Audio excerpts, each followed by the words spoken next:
Would you hand two actors swords and say, have at it?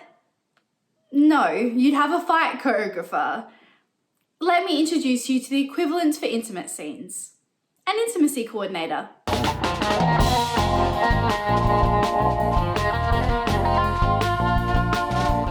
The rise of intimacy coordinators was prompted by the Me Too movement taking off. HBO was the first to mandate them on all projects involving intimate scenes. Film and TV really led the way in employing intimacy coordinators. There is some use of them in theatre, but it appears it's a lot less, especially in Australia.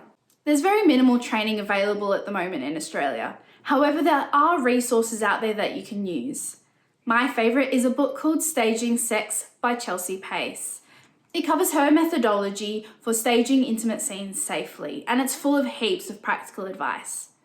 If you live in Western Australia, you can actually read it for free on our state library website.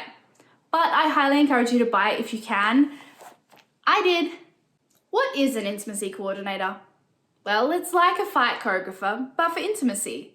They choreograph the movement in intimate scenes to make sure it's safe, respectful, and acknowledges the actor's boundaries. They make intimate scenes look realistic without endangering the physical and mental well-being of the actors. Sometimes they'll also act as a liaison between the actors, directors, and production team, and they'll advocate for the performer's well-being. How do we implement intimacy coordinators in community and independent theatre when really there's just no budget for one and there's none available?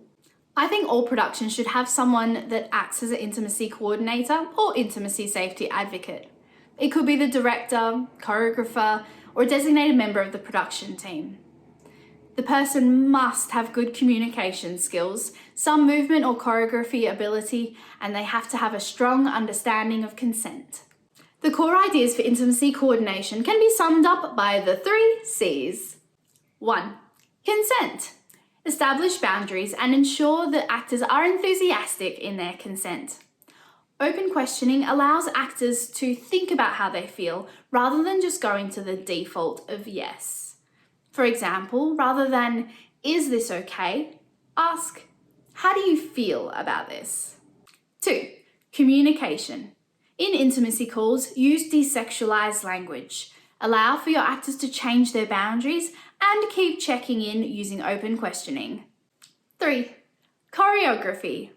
All intimacy must be blocked in desexualized language in a closed intimacy call with one extra person so that it's professional, not private. I am going to go into more detail in future videos about how we're going to put all of these into practice. But if you ever get overwhelmed, just come back to these core ideas: consent, communication, and choreography. Now, if you're wanting to apply this to your practice, but you're worried about getting it wrong or not getting it all right at once, it's okay. We're looking for progress, not perfection. But hopefully by me sharing my knowledge and past experiences, I can help you on your journey. Thanks for joining me on Music and Theatre Education. Remember to like and subscribe and share with your theatre friends. If you have any questions, pop them in the comments or contact me on Facebook or Instagram. Remember, passion fades. Choreography is forever.